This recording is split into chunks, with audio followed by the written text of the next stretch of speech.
London calling, YouTube, London calling everyone, and welcome to a Madness and Mayhem special of London After Midnight. And I'm joined by a veteran Madness and Mayhem, I guess content provider would be the term,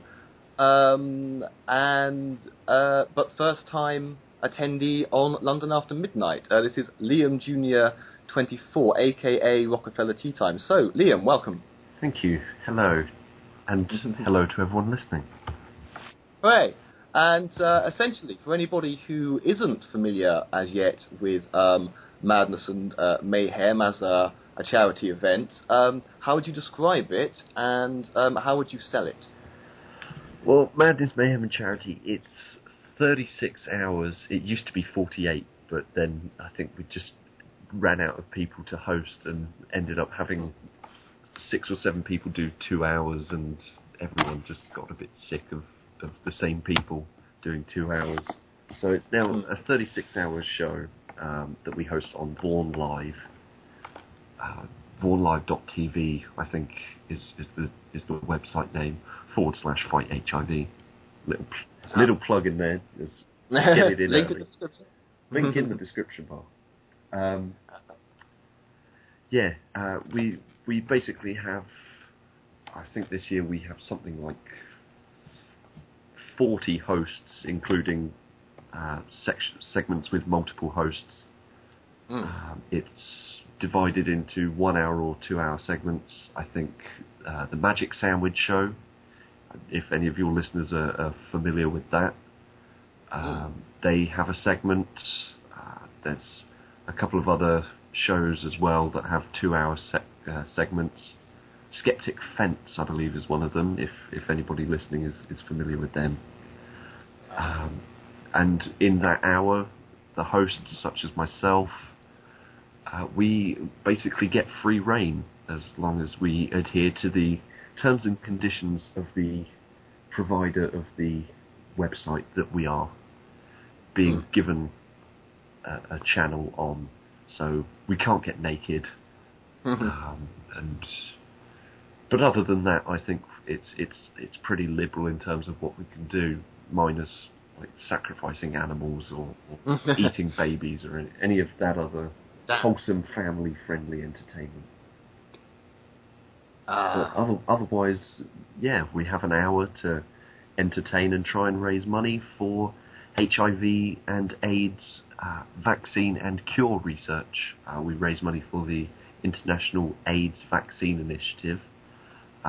So far, it's either, I think it's 6 or 7 shows that have happened in the past 5 or 6 years. We've raised over $50,000 for HIV and AIDS research across a couple of charities. We're now focusing solely on the International AIDS Vaccine Initiative because they are the ones that are sort of driving the research forward more than some of the others that we've helped in the past. But for them alone, I think our total is something like $25,000 that we've raised. Wow. In the past few years. This is going to be either my 5th or 6th year hosting, which is it's actually quite an honour that I've been asked to host so many times. I think people now are starting to think that I must have pictures of the show's organiser, Deb Shell 2. People must think that I've got pictures of him doing odd things to goats or something for me to still be asked on, but I'm not doing too badly. I've yet to have a segment where I didn't raise some money, so hopefully I can continue that this year, and so can everyone else. We don't have a target for this year, as far as I'm aware. We just want to get as much money as we can for AIDS and HIV vaccine and cure research, because it's obviously something that we, as a species, humanity needs to fight this disease and get to the point where we have beaten it and it's no longer a threat. There's a great segment. Chris Rock does a great segment in one of his stand-up shows where he envisages a day where people can just wake up and just be like, oh man, my AIDS is acting up a bit today. Let me just take my pills and I'll be cured today. And that's the sort of thing that in Chris Rock's world, that it's a joke, but it's something that actually now with the work that these charities that we've raised money for, with their work, we're actually closer to that becoming a reality. And so that is what we do. Aha. And if we raise enough this year, maybe that'll be the final push that they need. If that could be the case, that would be amazing. I sort of think we're looking more likely at about, I'd say within the next 10 years, I think a vaccine for either HIV or AIDS or both is a completely realistic idea. I think that with the progress that's been made in the short amount of time that we've been aware of HIV and AIDS as a disease, I think 10 years is pretty much on the money for when we can finally say that we've cleared it from the species. It's quite a frightening thought, because I was watching the Peaches video, and we were both born in 1981, me and her, which I didn't even realise until her video is the year that the first cases of AIDS. So yes, 33 years, 36 million people dead, 35 million currently on the planet suffering from HIV or AIDS. And yes, it's something that, apart from needing to do something about it on a medical standpoint, I can actually remember growing up in the 80s, as I did, the level of kind of ignorance. And when you go back, there's actually a joke in a 1990 episode of Only Fools and Horses, a Christmas special no less, where Del Boy is trying to convince Rodney, oh, women are dodgy, keep away from women, they're dodgy. And Raquel is outraged and says, AIDS is like nylon, man-made. And that gets the biggest laugh of the show. Most popular British sitcom of all time, 1990 Christmas special, and the biggest laugh is to a homophobic or biphobic or queerphobic incitement to hate crime, essentially. And I can actually remember at school, you have AIDS or your mum has AIDS was an acceptable playground joke, and you had things like you ask someone if they're sure about something. They say something, you say, are you sure? Say yes. And then you go, are you positive? And they say yes. And then, of course, you point and you go, you're HIV positive. It's an acceptable school playground insult in the 80s and 90s. And that's another thing as well, is changing the kind of perception and people's understanding of the illness. Because come the 90s, they were educating secondary school students better. But perhaps on a more cheerful subject, I remember being on your show on your show a couple of years ago, and of course I can't remember how much I had to donate, but I did win Head. I don't know if everyone listening can remember the days when Liam featured the character Head, or how many people miss him, or should Head make a comeback on my channel at some point if I start making proper videos. But what would you say is because you've done 5 or 6 shows over the years, so you've been in almost all of them. What would you say, is there one particular anecdote that really sticks out as the funniest, Madness and Mayhem moment? Well, from hosting, from my hours, I think I try and do something that sort of captures people's imagination, so that they're sort of inspired to actually want to donate for something that I've been able to do. My first year, I really had no idea about what to do, so I just shaved my head, and that raised $500, amazingly. Wow! Which I never knew my hair was so valuable, but apparently it was. Did people request cuttings? No, shocking. Well, my dad did, because he's bald. But I told him it's too late. I've thrown it in the bin. Damn, because you could have got a donation from him and increased it even more. You could have, or you could have done a Karen Gillan and had them make a wig out of your own hair. Well, I have been told in the past that my hair would be good for a wig maker because it's quite thick, but it never occurred to me. But my favourite, I think my favourite thing that I've ever done in my hour is myself and Edible Napalm reading fan fiction about Pat Condell and Thunderfoot. That was quite simply brilliant. You weren't shipping them, were you? We didn't write it. We were just reading it, but okay. It was Pat Condell, Brett Keane, and Thunderfoot in a gay three-way. Oh dear. with Thunderfoot's penis being described as something in the region of about 14 inches long, and having a scrotum that was not a tea bag but a potato sack, which was quite frankly one of the most disturbingly wonderful things I've ever not only read but also spoken out, because I was playing Thunderfoot,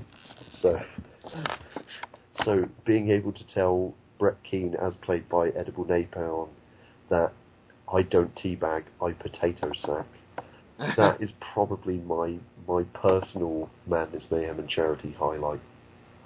Hooray. I don't think anything will beat that, but we're going to try this year, so it's definitely worth watching. The link is below. Wow, I'm guessing these are things that once they have been heard, they cannot be unheard. And once they've been read, no amount of brain bleach will clear your mind. Okay, sorry, please do continue, Liam. Okay. The segment I'm looking forward to this year, besides obviously Lady Tiger Lily selling her corsets and generally being wonderful, that's quite a cheap plug for Lady Tiger Lily there, but I'm sort of obliged to do so and happy to do so. But I digress. The segment I'm rather looking forward to is actually D. Landon Cole's pub quiz. Having met Landon and knowing the sort of intellectual humour that he does so well, I think it could be one of the best things that has ever happened on Madness Mayhem and Charity. And he will be on at 9 o'clock in the evening on Saturday the 29th of March, because the event is Saturday the 29th and September the 30th. That would be a long show. Sunday the 30th of March. Yes, the full itinerary for Madness and Mayhem will be linked in the description. Yes. Probably along with some kind of time zone calculatory thingy. And we have 2 more guests. We have regular London After Midnight contributor and what was the term I'm looking for? Novice Madness and Mayhem content provider, in contrast with Liam as the veteran Madness and Mayhem guy. So, Queenie, how did you come to be involved in this year's Madness and Mayhem? I participated in the contest for small channels to see who could be a host. Oh yes, I remember that now. Yeah. I believe I was the only entry. Oh, okay. Well, yeah. I still won, so I'm still a winner. Winning a race against yourself is definitely better than losing it. I'd be so embarrassed if I was racing myself and I lost. Yeah, I think a lot of the thing with that, though, is a lot of people are like, oh, I'll do it later, and then the deadline date comes up, and it's like, well, you can't do it now. Yeah, I did. Pardon me. When I saw yours, I did think of contributing, and I think, apathy. But then I'm one of those people, and actually DevShell was talking about this recently, that there's a lot of people with video apathy these days. And a lot of the people actually contributing to Madness and Mayhem don't even make videos anymore. I didn't even know until Dev said it that Stealth Badger hasn't made a video in fuck knows how long. It's like, but then people have lost enthusiasm for YouTube, but hopefully we can still try and keep Madness and Mayhem alive. But yeah, at least you still make videos, Queenie. Yeah, I think it's sort of a thing where if I don't make a video for a couple of weeks, I don't want people to think that I'm dead or something. So I'll just make a silly video like with me or Tinky or whatever. Yes. How is the Tinkosaurus? How are you, Tinkosaurus? He says, I am well, thank you. Aha. And another guest we have, touch wood, is Vanessa. I'll explain. Vanessa, a.k.a. TheGheyGirl, formerly known as Happy Atheist 76, has had some connection problems, so we'll just see if we can hear you. So, hello, Vanessa. Hello. Ah, hooray. We can hear you. For now. Vanessa, you're not contributing to Madness and Mayhem, but you're looking forward to it, I believe. You found out that you will be available at least to see some of these shows this weekend. So that's something. So, judging by past Madness and Mayhems, what are you expecting? And actually, you've got 2 actual Madness and Mayhem providers. Any suggestions as a viewer? What do you really want to see? The same usual craziness. Sorry? The same usual craziness. The same usual craziness. Oh, okay. That's not too demanding then. I'm sure they can provide that. And I'm thinking, Queenie, why don't you sell artwork? Because you can go, if someone donates $20 but by such and such time. That's how I bought Head, effectively, from Liam. You can get this painting. You could do a painting during the show, and then the person who pushes them over a certain target, you send them the picture. I don't know how I'd go about getting the address or whatever. Well, they'd have to volunteer it. Yeah. That's the thing. Obviously, I had no trouble sharing my my docs with Liam at the time, so I guess it did. Yeah, it depends on the individual. Right, I think that's everybody introduced. So, the first topic for today, the past couple of days, the news feed regarding the Phelps family has been quite bizarre. You hear that Fred Phelps is at death's door. You hear that he's come out as gay. The talk of Westboro Baptist Church trying to prevent a funeral. Are they going to picket the funeral themselves, or are they asking us not, or asking other people not to? Who was still talking to him? Apparently there was family trying to stop other families seeing him. And then there is this, and some people are saying, should we just ignore them? Which obviously I'm not doing, because they're a subject on a... But then Fred Phelps literally died a few hours ago. How could I not cover this? On the subject of compassion, what comes to mind to me is a classic Doctor Who moment where the creator of the Daleks is overthrown by his own creation. He genetically engineered Daleks, he programmed Daleks, and at the end he begs them for pity. And they reply, pity, we have no understanding of the term pity. Turned on by your own creation, perhaps realising quite what you've created a bit too late, but you're a nasty old man, and does anyone really care if you die? I did, however, read an article by the Gay Christian, basically saying picket his funeral with love. These people have nothing to do with Jesus. Show you're better. Be a genuinely Christ-like person and show compassion even to a man as evil, as wicked, as bigoted as that, which is a point of view I can see as well. So, what I'll do then, I think, is open up the floor and alphabetically, Liam, your thoughts? I'm in a sort of weird situation that I can't bring myself to be too happy that Fred Phelps is dead. Now, let me explain why. The thing is, Fred Phelps, the man, is gone. The physical being is no longer a sort of coherent spirit that can talk or exist on the planet. That's fine. But the problem is the ideas that he has created and put forward in the course of his life that he has now passed on through to his children. They've passed through to their children, and those children will pass on to their children. Those ideas still exist among that group. They are still here, and they are almost beyond. They're almost unkillable because of how much of the family there is. It's growing rather than constricting. Fred Phelps' death will do nothing to really alter the message that he started. The message is still there, and so there's nothing really about his death that I find satisfying, other than there's one less evil person in the world. In terms of actually picketing his funeral, I don't see any point in that.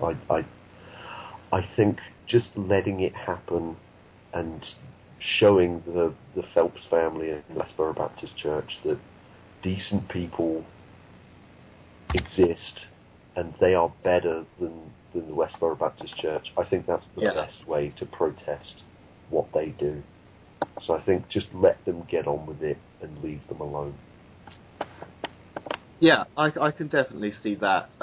But do you not think that his deathbed confession, assuming he wasn't, well, people will speculate as to whether he was delirious when he came out as gay, or whether this is all some kind of money-making thing, a nest egg for the family, because the story's so bizarre by this point. There will be a movie, and they'll have the movie right, presumably. But assuming this is a genuine thing of this really tragic, tortured man, 84 years of despising yourself for being gay and projecting it outwards, that knowing that one of the last things he said was, I'm gay, doesn't that somewhat detract from the message that you can throw that in the face of the Westboro Baptist Church forever now? Well, from what I understand, the article that's from, I believe, is it National Report or something? Oh, I think so, yeah. I'm fairly sure I read somewhere that National Report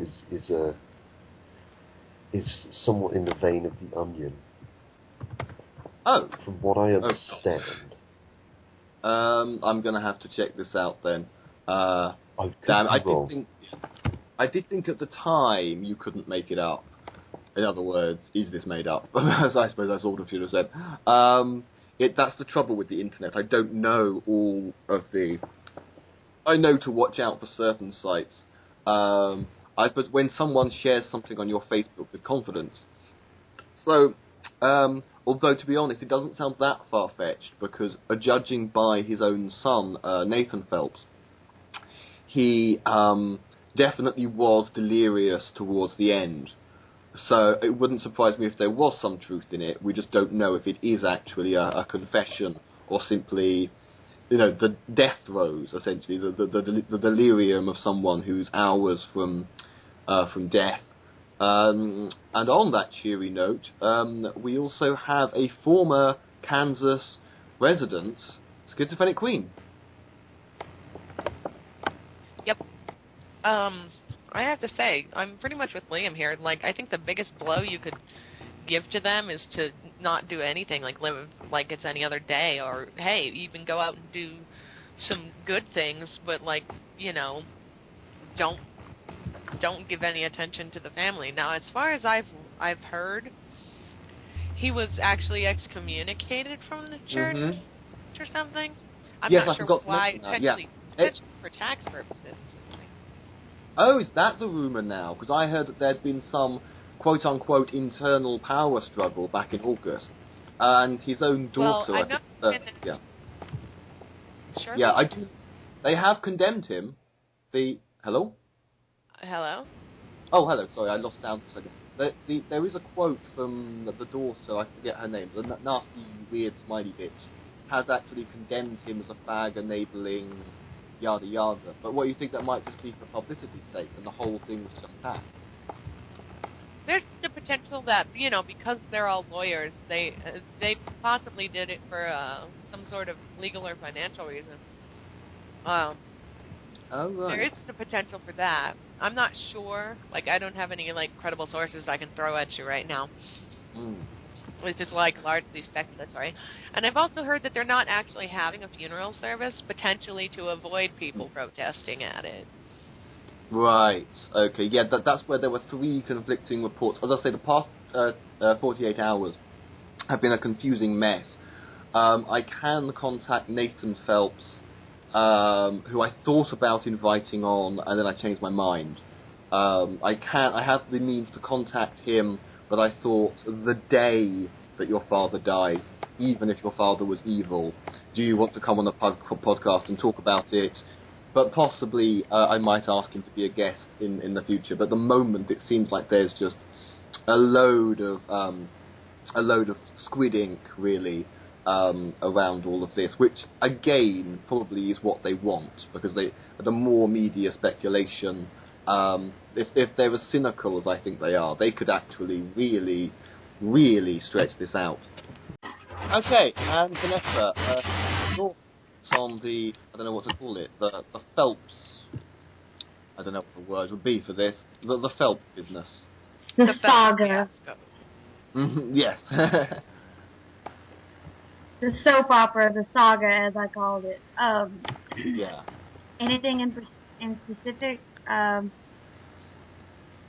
There's so much, isn't there? The alleged coming out, the excommunication, which may actually be a smokescreen, because, I don't know, because it's always seemed they sue people for money, they're publicity whores. I even wonder if this is genuinely his nest egg to the Phelps family is, come on, this has to be a movie, you could not make this up.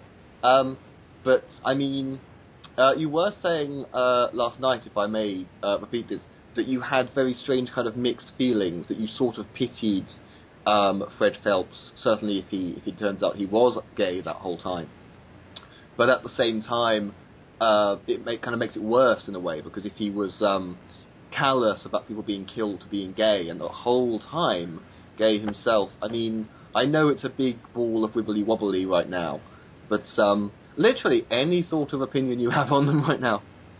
Well, yeah, I definitely think that if you're going to pick it, Matthew Shepard's funeral and scream about how he shouldn't be a fag enabling, whatever, then if you're gay yourself during that and you're just hating yourself, I wouldn't say I pity him. I would say I have empathy for him. The thing is if you're gay yourself, it just sort of made me angry, and at the same time just have empathy for him, but maybe he has that effect on people. Yeah. Mixed feelings. I have kind of admiration for anyone who can feel empathy for someone whose own son has no empathy for him. It's like, which I don't judge Nathan Phelps for at all. And because I think when you're raising children to hate, whether it's homophobia, whether it's your own country for some reason, where literally, surely they've been trolling America the whole time, or you're raising your children neo-Nazi, or that there's got to be an abuse angle here, where I don't actually know if anywhere in America has rules that says you're abusing your children if you raise them to be bigots. I don't know if anybody in the call knows anything about that. Maybe I'm just babbling by this point. Do you have anything to add, Vanessa?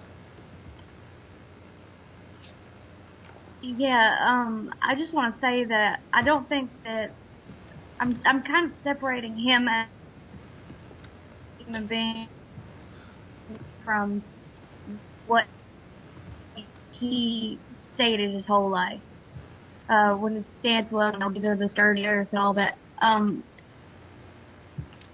But to think that he was gay his entire life, all that hate he projected out was just towards himself in the end, and that's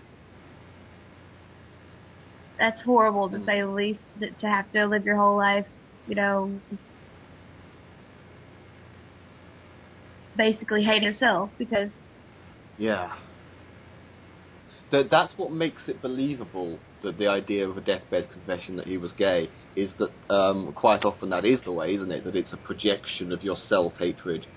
And yeah, that is tragic. And I would say, personally, I'd say pity rather than empathy, in much the same way as my Davros analogy. You can kind of pity Davros. And it's also not the first time, because I think L. Ron Hubbard was actually rejected by his own cult. Am I right about that? That Scientology eventually turned on L. Ron Hubbard? I have no idea. I might have got my facts. Okay. Wouldn't surprise me, though. Yeah, I think that's generally what happens, that your own creation turns on you. I think L. Ron Hubbard ends up more of a prisoner of the monster he'd created, to be honest. But, okay. Before we move on to the next topic, does anybody... I'll just open up the floor for anyone who has any remaining points to make about the Phelps family. I feel bad for the kids. Mm. The guy will always feel bad for the kids. Like, I was at a protest in Texas, and they were there, and just looking at the kids, I was like, those kids look miserable. Damn. Like, they're under the sweltering sun because they had to be in a spot where the police could protect them from, like, everybody else because they're so provocative that, you don't know when the crowd's going to turn on you, pretty much. If this, like, you can consider protests their sort of, like, their stage and their performance. And you never know when the crowd's going to turn on you, kind of applies in that sense. And so... like, they were out, and the kids looked so hot and just bored, and, like, they didn't want to be there. So, like, and I wish I'd have said it at the time, like, get your kids out of the sun, like, get your kids out of here, what are you doing, sort of thing. And it's one of those things you think of after they've gone, and then you don't get to say it. Yeah, and forced to hold up a sign that you don't even understand. Yeah. Oh, I believe we're losing Vanessa, and we have the red box up. Actually, one thing I was going to say, obviously I've never been to Kansas, and I haven't been to America at all for a long time. Oh, welcome back, Vanessa. And I don't really know. But I mean, when I think in terms of a country with a lot of patriotism, and a country where private gun ownership is allowed, and where they are literally, metaphorically rather, pissing on the graves of dead servicemen and women, pardon me. How did no one... Fred Phelps went out there, not actually packing heat as far as I'm aware. How did no one ever you see Fred Phelps when you're jogging down the street, you've got a gun. No one, in all those years, just shot the guy in the head. I don't know. I don't know. I don't know the culture of Kansas, and I hope I'm not being making presumptions. But I really would have thought, like, you insult a dead American serviceman in America, and people have got guns. I would have thought not even an assassin, just imagining a random person, just Fred Phelps, bang. I kind of admire his guts going out there and not being armed. Not admire, but you know what I mean. I mean. Maybe that was the strength of his faith, or what? I have no idea. Okay. But it is kind of surprising when I think about it, like, nobody ever... I think they got rocks thrown at them on occasion, but... Yeah. Okay. Does anybody else have one more thing to add? I did. Okay. Well, going back to the empathy thing. I don't feel empathy for him, really. I do kind of pity all of them, though, that their lives and really their legacy will all be to do with their hatred of other people. Obviously, it's kind of their own doing, because they had the choice. Well, arguably they had the choice. As some of them have left, you can sort of say, well, you have the choice to leave if you don't believe it. But, they will forever be cast into, a certain, basically under a certain label forever, which, I pity them that they've done it to themselves and they still think they're right. I don't pity them that it's happening. I pity them that they don't really seem to think that there's a problem with it happening. Yeah, and definitely with the children, because it might even be 10 years ago or something that I saw the Louis Theroux documentary. It was one of the first things I ever knew about them. And there was one young woman, I think she was still a teenager. It's another thing, actually, because they go out. They're not homeschooled. They go to the normal schools, and everyone hates them. It's quite bizarre and horrible. And you could see the glazed over look in her eyes. And she's one of the ones that actually escaped from WBC within the past year or so. Didn't hear much about them since, but you could tell then, as Queenie was saying, this is an unhappy, confused, brainwashed person, but a young person with a lot ahead of her. And I was very, very happy when I heard that she and one other young woman had actually left the church. I might actually look it up and find out how they're doing now. So, yeah, if you're raised, indoctrinated to it, and, as Queenie said, exposed to all this kind of shit, I think, yes, let's be positive about this, actually, and celebrate the people who managed to escape and hope that they're given support. And maybe ends that topic on that note then, unless any final comments?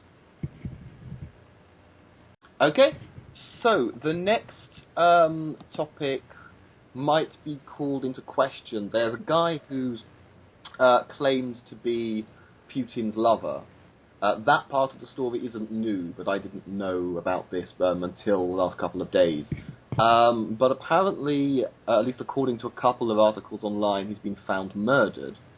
It's a bit odd that a substance was actually found at the scene that can be identified as having Russian origins, which kind of would seem like a very, very poor assassination by the Russian government, if that's what we're being asked to believe, because why would you use a chemical that's obviously traceable to Russia, unless they are showing their balls and saying, we will blatantly do this. But an odd story, and again, I could well believe that Putin is actually in the closet. And what I'll do is open up the floor. Well, I think this wouldn't be the first sort of time that Russia has sort of shot itself in the foot in terms of, well, for want of a better word, state-sponsored murder. I don't know if you remember Alexander Litvinenko from a few years ago. I think it was about 2006. It rings a bell. The Russian spy who I think defected to Britain, and he was poisoned by radioactivity. It was a radioactive isotope, I think. Yeah. But he I think something like polonium-210 or something like that. Right. But he had made comments about Vladimir Putin, not reporting to be his lover or anything, but saying that he'd ordered the murders of Russian journalists, which we pretty much know to be true anyway. But then when it was investigated, it was found out. Well, it was pretty much the British security services had a prime suspect who was Andrei Lugovoy, who was a member of Russia's Federal Protective Service. So he's basically a Russian spy working on behalf of the state. So it wouldn't be the first time that A, Russia, and B, Putin has ordered someone to be killed to shut them up. And as we were speaking about earlier on, Putin doesn't help himself in terms of these allegations about his sexuality when he goes around sort of, as I have frequently dubbed it, broke-backing it up on his horse with no shirt on, surrounded by other men, just, you know, going out as a shirtless cowboy in the West, in the Wild West. Yeah. So two and two does kind of fit together to make 4. Yeah. So, you know, I wouldn't be amazed if this was true, but I do sort of reserve a degree of skepticism about it, because it is a sort of convenient time for it all to be popping up with all the you know, the anti-gay propaganda law. I don't know exactly what it was worded as, but with that and with the controversy around the Sochi Winter Olympics, it does all seem a bit coincidental that it's happening now. But that's not to say that it's not true. I think past form suggests that it could well be true. But as I said, I'll reserve judgment on that beyond saying that I could understand where those allegations would come from. Yeah, definitely. I'm almost tempted to theorize, were Putin and Phelps secret lovers? Either way. Vanessa, what's happening? You've opened your airlock. But yes. But I'm already shipping them in my mind. I don't know why. Queenie, your thoughts on Putin's alleged gay lover found murdered? Well, I'm not sure I have a lot of thoughts on it. I mean, like whether or not he was Putin's gay lover, I wouldn't put it past Putin to kind of snuff a guy who was running around claiming to be his gay lover. Yeah. I guess a lot of, like, Liam said a lot of the things that I would say if I were as articulate as Liam is. Oh. No, carry. What? Continue to compliment me. Oh, well, of course. He's a very fabulous, handsome man.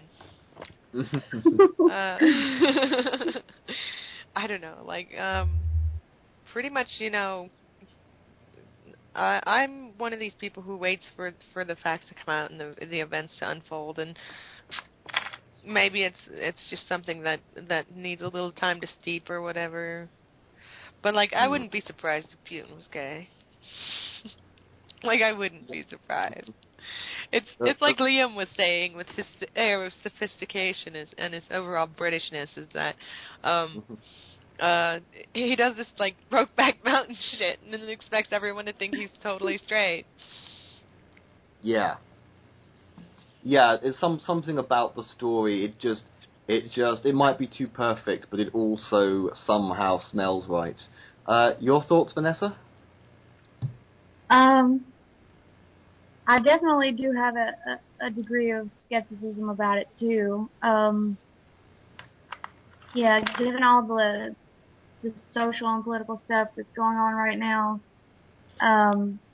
it does seem convenient, but at the same time, maybe it's just like the whole Fred Phelps thing, where it's just so out there that it's got to be true. Yeah. Okay, any closing thoughts before the next topic? Your mom has closing thoughts. That's very true, Queenie. Okay. Did everybody see the article/video, UK's first Muslim drag queen, when will my faith accept homosexuality? Yes. Aha. I wish I I'm had. Not right, okay. Well, this is a UK-based story, and essentially there's a young Muslim guy, and he hasn't abandoned his faith, but he is outwardly and openly gay, and I would say certainly this is, I think, maybe quite often an unspoken issue, but definitely an issue in the UK. And we do have to, not wanting to be a Pat Condell and hate on Islam or hate on the Muslims, but depending on exactly who you speak to, that you could actually meet somebody who actually agrees with honour killings, things like that. There is still a huge, more than a stigma. There are certainly moderate Muslims when it comes to homosexuality, but we can't pretend that it's no different from no different from, say, British Christianity, where yes, there are issues with homosexuality. With Islam, I mean, you could be in a position where you are genuinely terrified because you're a gay Muslim, and this guy is being the first out Muslim drag queen. Great. But he's kind of saying, I'm not abandoning my faith, I want my faith to catch up, I suppose. Again, Liam, your thoughts? I think this is just another sort of example of religion being dragged kicking and screaming into the 21st century. To me, it really sort of stepped up a gear with the statements that have been made by the new, I call him the new Pope. He's been around for a couple of years now, but I think his views on homosexuality, he's, despite what people say, he's not come out and said, yep, homosexuality's fine, got no problem with it, but he has said that it's not for him, and I think by proxy for men or women to judge. It's God's judgment, and we as people shouldn't extend that to our own judgment. That, I think, sort of set the ball rolling for many different faiths. We've got. I think people are sort of worried about the extent of Islamization of Britain or the West, but I think it's what we need to sort of be thinking about is how much of it is actually Westernization of Islam. And I'm not trying to say that the West, to quote Jim Morrison in the Doors song, This Is the End, the West is the best, is not the sort of idea that I'm trying to put forward here. But I think with Westernization comes sort of modernization in this day and age. And I think in terms of ideas, that is starting to happen with Muslims in this country, especially with sort of second or third generation Muslims. It is, they are integrating more with what Pat Condell would call the indigenous population, or what Nick Griffin would call the indigenous population, and with sort of more liberal and more multicultural views. And I think it is starting to chip away at the old thought processes of typical Islam, of this sort of anti-homosexual way of thinking. And it's not just here, there's fairly recently, the last couple of years, there's a gay imam in America now who is not only gay, he's also Muslim, and he's black. That guy has balls. But yeah, it's, I think that progress is happening, not just in Islam, but in quite a lot of faiths, and I don't think we're going to be in a situation for too long where, you know, fundamentalism is the sort of the widespread and widely held belief. Especially sort of in Western countries, I think the ideas of the Muslim population will sort of soften and look to be more in tune with sort of more liberal, I hate to say Western thinking. So in terms of the question that's asked in that video, I don't think we'll have to wait too long for it to be acceptable to be gay and a Muslim. Yeah, well, one would hope so. As with anything, there'll always be extremists, radicals who just don't want to be pulled along. But I mean, what you were saying about the Pope setting the ball rolling, I think even if he isn't saying homosexuality is okay, and but essentially it's not for him, or by extension, as you said, any Catholic to judge. It's God's judgment. Another thing he said is that whole hell thing.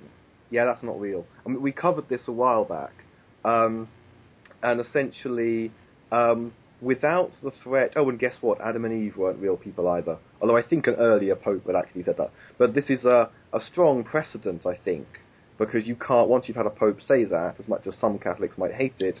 And boy, did they change their minds, because it was only a couple of years ago they decided that limbo wasn't real after all. But now, the weapon is kind of blunted. Okay, and Queenie, any thoughts, opinions? Well, I think on a fundamental level, we all want to be accepted. When I was going through my own sexuality and things when I was still a Christian, you know, there's this part of me that just wants your faith to be able to accept you. Now, I didn't go through a lot of struggles with that because, like, you know, I was basically a teenager with what was going on, and schizophrenia happened, and then, you know, I became an atheist, so it wasn't that important after that for my sexuality to be accepted by my faith because I no longer had one. But for a lot of people, their faith is like a very deep and personal part of who they view themselves as and who they are. So there is this young man, and he is Islamic, and he is a drag queen, and he wants to be able to be himself within his faith, and I think that it's going to be quite the struggle, but I think that it's I guess you could say human nature to want to reconcile these things. Yeah.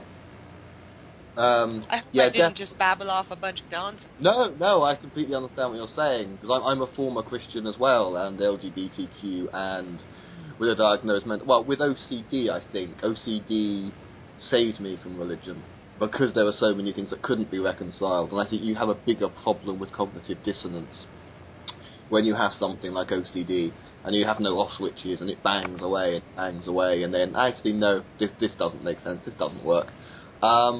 And some people do, hence there was an article by The Gay Christian that obviously worked for him in terms of homosexuality.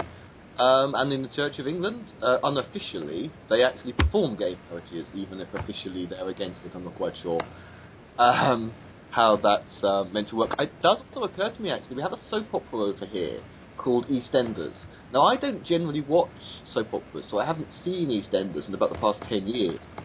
It's one of the most popular soap operas, or it was. And they did, I believe, if Liam's ever seen EastEnders, he might be able to help me out here. So they actually did a storyline involving gay Muslim characters. There was one, yes. There was a gay Muslim character, okay. So, while there may have been some controversy, I think when it's in like a primetime major, one of the biggest soap operas with I don't know, 20 million viewers, probably, something like that. I think their average is about 11 nowadays. It used to be up at about 20 million a day. Yeah. God knows why. Not a soap opera fact. Oh God, no. So, Vanessa, your thoughts? Well, first off, I think we need more gay Muslim drag queens. But my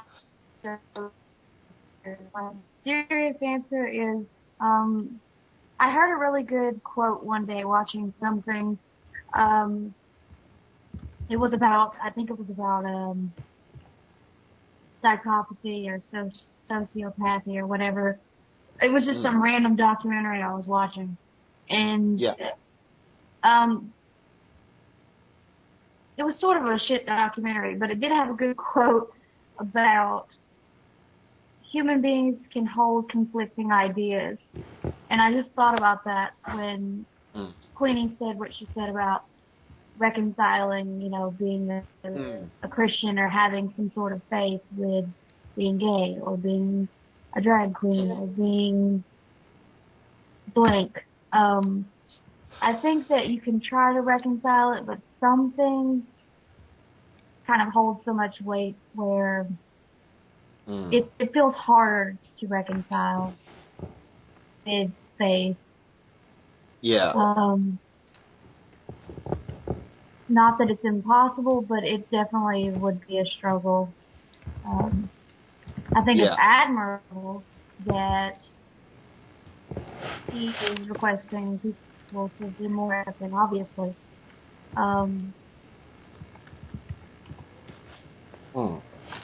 That's my 2 cents. Yeah. I think obviously I've never read the Quran. I think with Christianity, there's a kind of adherence to this idea that, well, there were some Old Testament things that were for particular purposes, and nobody lives by every rule in Leviticus. You would be sectioned if you tried to. But Jesus says things in the Old Testament that appear to kind of repeal, for want of a better term, stuff from the Old Testament.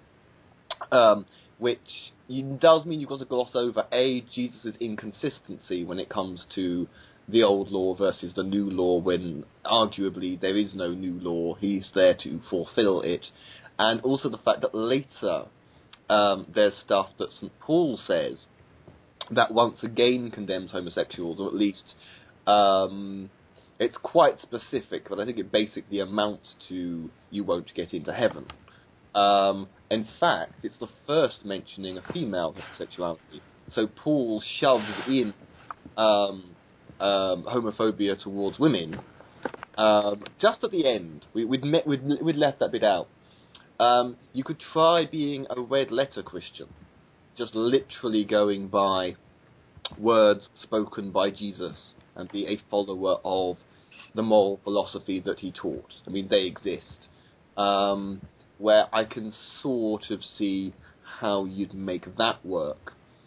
Although how much of the Gospels is actually Paulian, I'm not really sure. But, yeah. So anyway, that was almost a tangent in a way. But, okay, anybody have any final thoughts on the topic? I'll take that as a no. Okay, so, the next topic... right, St. Patrick's Day. Guinness, who have previously sponsored the New York City St. Patrick's Day parade, have essentially got sick of them not being inclusive. If you are homophobic, we don't want to sponsor you anymore. And good for Guinness, I say. And the backlash of this has been that Rupert Murdoch, a man who, as we've established, hasn't learned to shut his fucking mouth, die already, Mr. fucking Burns, seems to be channeling Michelle Bachmann, saying boycott Guinness, and basically Guinness let themselves get bullied by the gays, because we all know that the gays are the big bad bullies of society, just really bullying everyone all the time. And obviously you expect this sort of backlash, and in past shows we've talked about the Christian right wanting to boycott Disney, because we all know about Disney and their satanic lesbian indoctrination, yada yada, and then how it's like, oh, well, if you don't want to sponsor the Boy Scouts for being homophobic, then we'll give you a bloody nose, we'll vote with our wallets, we don't want anything to do with you. What generally happens is, another story recently is the CEO of Chick-fil-A came out and admitted he'd been wrong. So this doesn't bode well for you. If the CEO of Chick-fil-A actually comes out and says, yeah, I fucked up, sorry, learn from that. And I actually wish that Guinness didn't contain gluten, because I would drink so much Guinness now. And I encourage everybody out there, buy Guinness, support Guinness, even if you don't drink, just buy it anyway.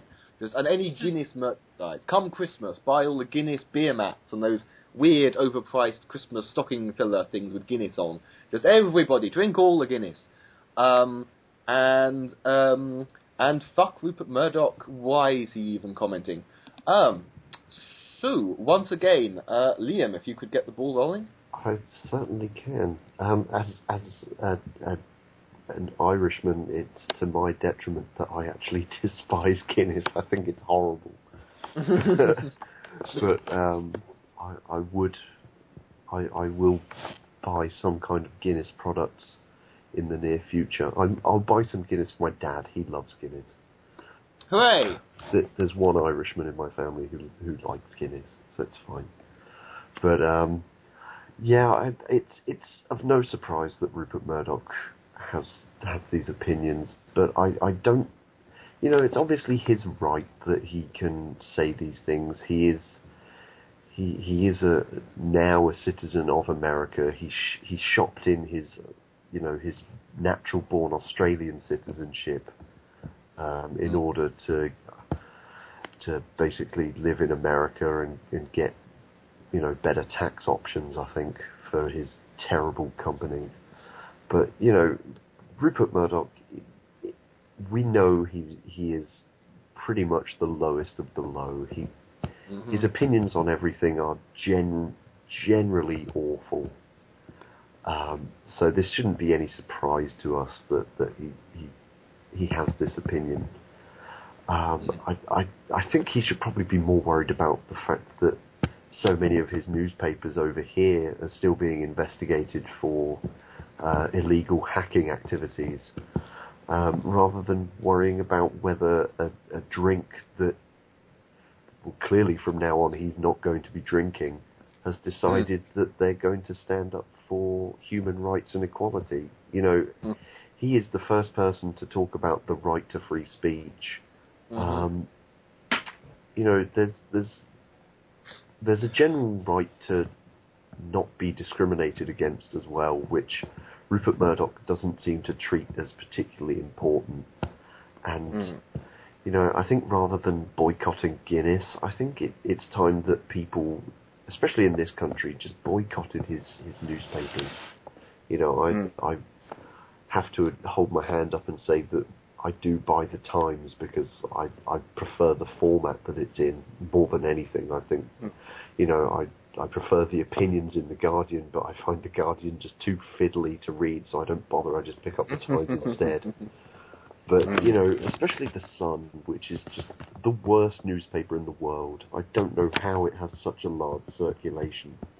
Tits! Well, but then the Daily Star has tits as well, but that doesn't masquerade as political opinion. But yeah, I think but I've been saying boycott the Sun for about 5 years, but nobody listens. Hopefully, and I think this is probably what will happen, is I think people just need to take as much notice of Rupert Murdoch as really people take of the campaign to boycott the Sun. I don't think people will take his request particularly seriously, and it's a good thing, because at the end of the day, if big businessmen like Rupert Murdoch are going to try and persecute people or companies for standing up for equality, then, you know, we as, you know, LGBTQ people or LGBTQ allies, you know, we're fighting an uphill battle. But, you know, when companies are, you know, for want of a better word, they're brave enough to make this decision and stand up for equality, you know, it shows that we've got a chance. But I think people need to look to themselves rather than look to the opinion of someone like Rupert Murdoch. And I think that is happening. It's the same with the gay Muslim story. You know, people are getting modern ideas now that homosexuality is fine, but discriminating against LGBTQ people really isn't. And I think I don't think Rupert Murdoch will have too much sway on people's opinions. Yes, indeed. I mean, Rupert Murdoch, the most disgraced, most obviously vile, despicable, repulsive man there could possibly be. But enough of that. Queenie, your opinion on this story? I don't know why the fuck people are listening to Rupert Murdoch anyway. I mean, he's just a guy. But I don't know. Whenever anybody says, "Oh, like this, that, or the other," I listen to this person or whatever. It's kind of like, why? You know, you can rely on yourself for most of this stuff. I mean, personally, if I were of a drinking inclination, I would go out and buy some Guinness right now. But unfortunately, a lot of my medications are like, don't drink. So I will be Guinnessless. There are lots of Guinness-related products. You can over here. There's actually even like a Guinness table sauce. I think it's Guinness and something. I think you can even get Guinness flavoured crisps, or they used to. They do a wide range of Guinness products in Western Europe. I don't know. I think maybe Americans only really drink Guinness for St. Patrick's Day. But I will agree with Liam that Guinness is horrible. I think generally it's stout, and I don't think stout generally. I've always thought Guinness, you might as well pour a pint of cold coffee left over from yesterday and squirt some washing up liquid in the top, and that would basically be the same effect as drinking Guinness. Well, that would be the alcohol-free alternative, but washing up liquid is carcinogen, so I don't recommend it. You have just reminded me of something, which is in Rupert Murdoch's tweet. He actually referred to St. Patrick's Day as a quote-unquote religious festival. So the gays are bullying people over Now, who actually believes that St. Patrick's Day, at least as we celebrate it in the UK and as the US, getting pissed, is a religious festival? And when I was talking to a friend about this, we kind of improvised this thing of, and lo, Jesus did add dye to the lager and did make it green. The real irony is that St. Patrick, apart from, I believe he was Middle Eastern, apart from never ever going to Ireland, he was so devoutly religious, so pious, that he was against all drinking. It was a demon drink.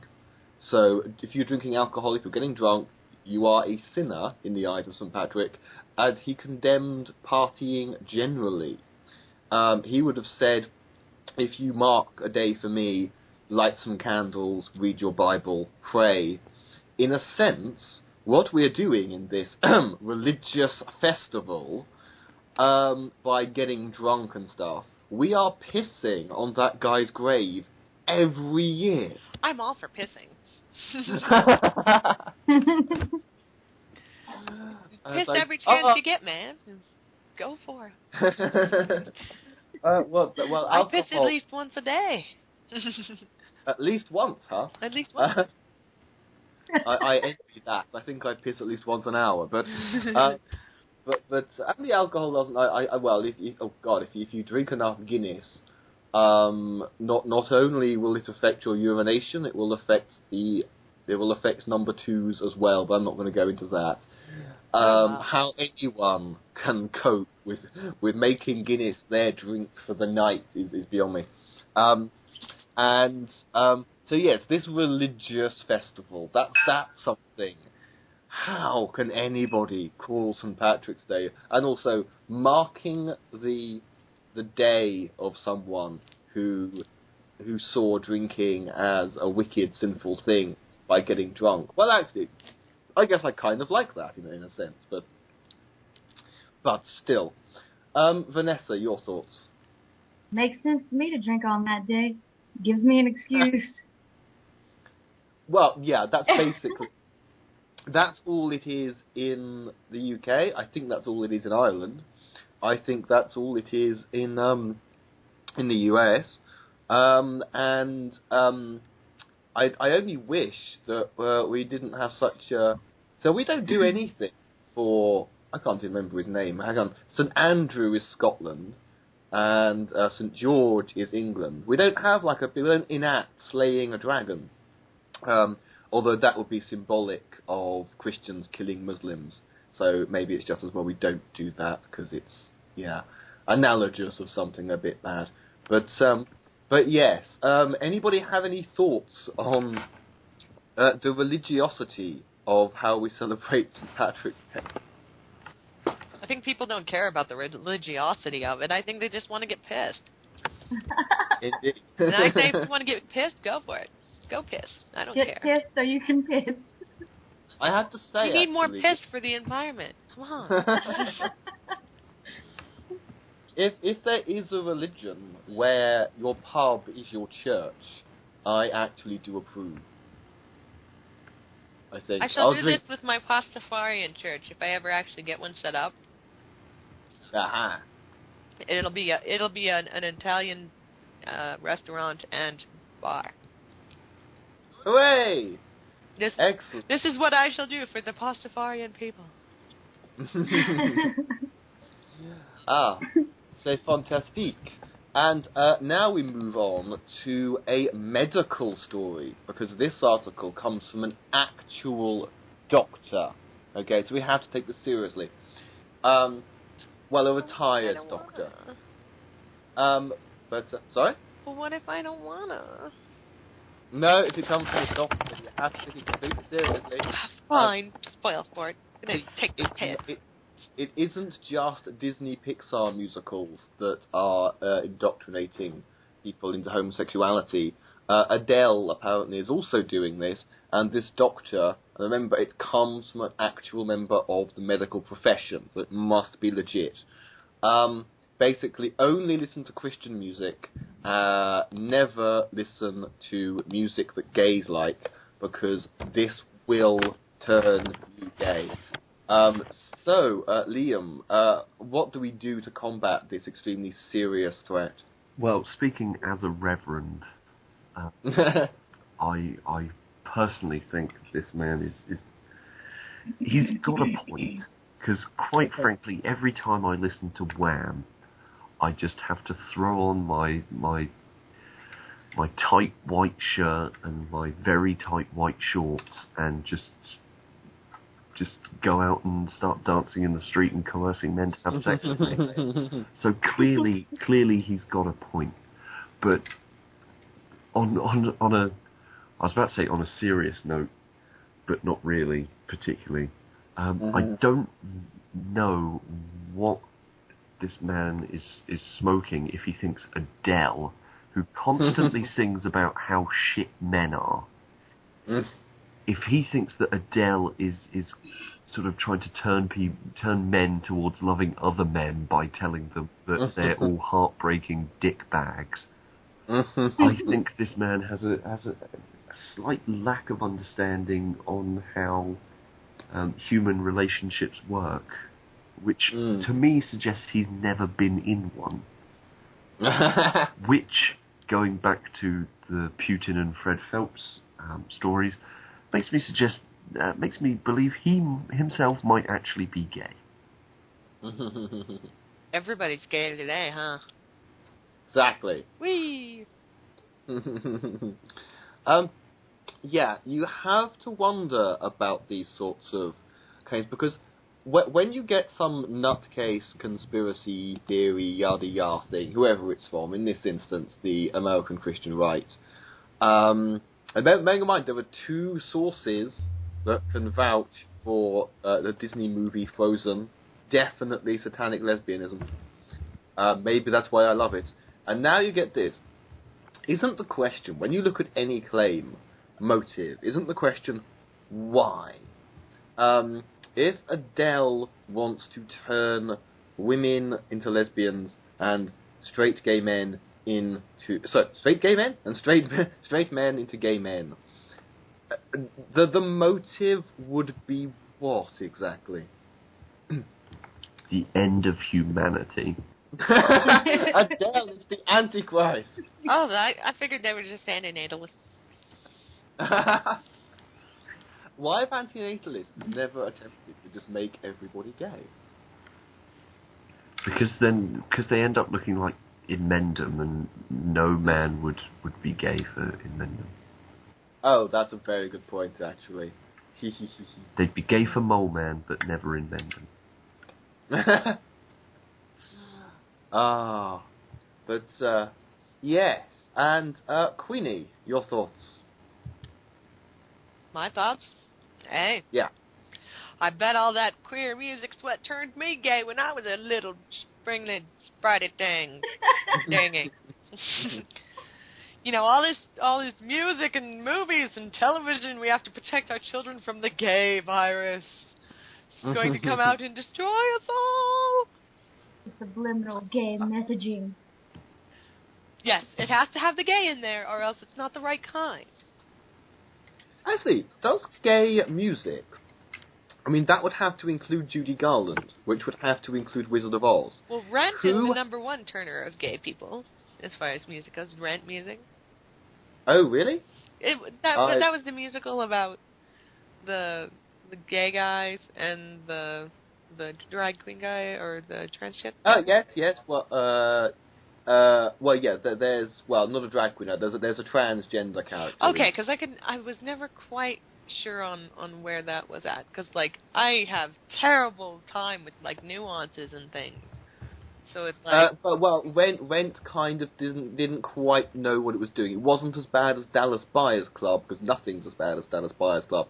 Rent didn't quite know what it was doing with its trans woman character, just as there were perhaps arguably other problems. But I'm old-fashioned, so I'm going to say that Wizard of Oz remains the big gay musical. Believe it or not, if you study counselling, and you might counsel young gay people, you're actually obligated to watch Wizard of Oz. Really? So yes, it is actually part of how you learn to counsel gay people. Wow. With this, is there anybody who hasn't? Actually, we know somebody who's never seen Wizard of Oz. That's Dee. But I think Dee hasn't seen Star Wars. And I think the thing is, not hating on Dee, but the people who haven't seen Wizard of Oz or Star Wars are a little bit odd. How did you make it this far in life and never see either of those films? Easy, you were doing other stuff. Don't make fun of Dee. No, Wizard of Oz is the most seen film globally of all time. So by that theory, the homosexualizationalists, yes, I said that, should already have won. Well, obviously it's not gay enough, or else everyone would be gay. We need something extra gay for the gay agenda. The gay agenda has not reached full actualization. Activate. I think a double bill of Wizard of Oz and Frozen should do it. No doubt. Particularly with Satan's help, which you definitely have if you're watching Frozen. Well, we obviously need... All performed by Adele. We obviously need a gay rainbow Batman, which is what Tinky's idea for the gay agenda. We need to get more gay rainbow Batman in here. Uh-huh. So we need to watch. So we need to watch those films while doing a séance. Is that? You have to chant it backwards 37 times. Well, to be fair, I always did think. I just assumed that Robin was Batman's bitch. Yeah, but That's rainbows would just make it that much more so. I have absolutely no doubt, now that you've said that that is indeed true. Okay, Vanessa, any thoughts? I would have thought that Mariah Carey or Tegan and Sarah would have been the ones to be perpetuating the gay agenda.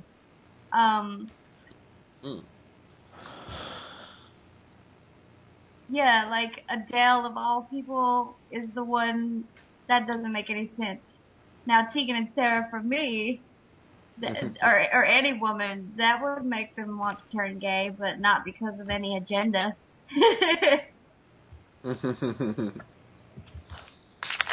Uh-huh. Just natural beauty and talent and awesomeness. Okay. Well, I'm an old thing, so I'm not as familiar. I'm not as au fait with all of this. As I'm the granddad of the group at the ripe old age of 33. Yes. Okay. Well, I tell you what. We're pretty much at the end of the show. So we had 5 topics. Shall we perhaps go in order and just have some summaries, some final thoughts? And if you don't really have one, just say whatever you feel like saying. And if you want to throw in yet more plugs for Madness and Mayhem, which commences this Friday, I think, the 28th. Liam. Yes, Madness Mayhem and Charity on vaughanlive.tv/FightHIV, I believe is the correct URL, but it will be in the description box. As well as all the times for all the hosts, and I'm sure a means to work out what the time is where you are. Please come and join us, and yeah, it will be an enjoyable show, and we'll have something for just about everyone. And remember, if you can't donate yourself, because if at the end of the day, you know, as sort of cold-hearted as it is to just say, you know, give us your money, that is what we're there for. We are trying to raise money, but if you can't make a donation, please just come and support the show. Perhaps tweet it out or post it on Facebook or something. Just spread the word about Madness Mayhem and Charity. Link to the channel that it's going to be on. Link to videos about it, or link to the donation site. Just anything you can to help spread the word and help us do more of what we've been doing to raise money to, hopefully, in the next few years, find a vaccine and ultimately a cure for HIV and AIDS. So, yeah. Hooray! Please help. Yes, and there will definitely be links to all necessary and relevant information in the description. And Queenie, your final thoughts and plug for Madness and Mayhem and Charity. Well, I'm going to be there, so you should be there. Because I'm fabulous, and by being there, you will also be fabulous. And of course, the ever-so-sexy Tinky will probably make an appearance on my segment, and I will probably coerce him to do funny things for the audience, potentially. You've seen the Tinkosaurus, now you get to have the live experience. He does voices and stuff, it's really cool. And then I could probably get him to take his shirt off and dance or something. Yeah! I think eating Cheetos with chopsticks was novelty in itself. Should I just get him to eat things with chopsticks on the show? Or maybe I should eat things with chopsticks on the show. Get a bunch of different foods that I can eat with chopsticks. Maybe you should feed each other with chopsticks. We'll do an intricate chopstick mating dance on the bed. And in bed. In bed, intricate chopstick mating dance. Of course, everyone should be there for this because it's going to be spectacular. I will probably be wearing cat ears because I couldn't get a cat suit on short notice. But and basically, I guess that's. Oh, and take the piss. Always take the piss. That's my advice for everything. Of course. And yes, I will say to people, I believe you can literally donate like $1 or £1 if that's what you can afford. And literally, if you can't pay anything, as Liam says, tell your friends, spread the word. There are still people out there who don't know what this charity is, but they do now because they've heard this podcast. And I will definitely be attending, and I will check my bank balance and see if I can donate. And Vanessa, your closing thoughts. I'm going to be doing the same as you. I'm going to be checking my bank to make sure I can donate because I never actually have been able to when I didn't have steady work. So I've attended Madness Mayhem Charity for at least 2 or 3 years now, and I always look forward to it. So I will be there and hopefully able to donate. Whee! Uh-huh. Yay! Oh, I was hoping after this show that I'd be able to donate a $5 per guest. But if money hasn't come through by the actual weekend when this happens, well, obviously that's the thing, because the charity itself will still be there. That link will still be there. So in spirit, I'm kind of on the honour system, but I will definitely be trying to. So if you think about it, tonight has already raised 15 quid. Hooray! Oh, yeah. Work that quid, baby. Haha. Okie dokie. Well, I suppose there's nothing more to say other than a closing. My closing, of course, is always good night, YouTube, good night, everyone. And sticking with the alphabetical system, a sign-off from Liam. Thank you very much, everyone, for listening. Thank you, Alex, for giving me the opportunity to speak my mind on all these topics and to effectively give a cheap plug for Madness Mayhem and Charity. Thank you all. Have a pleasant day. Thank you very much for appearing, and I hope to see you on again sometime. More than and yay! And a sign off from Queenie. I didn't do it. And Vanessa. I am at a loss for what to say, so bye. Okay. Goodbye, YouTube, for now. Goodbye, everyone.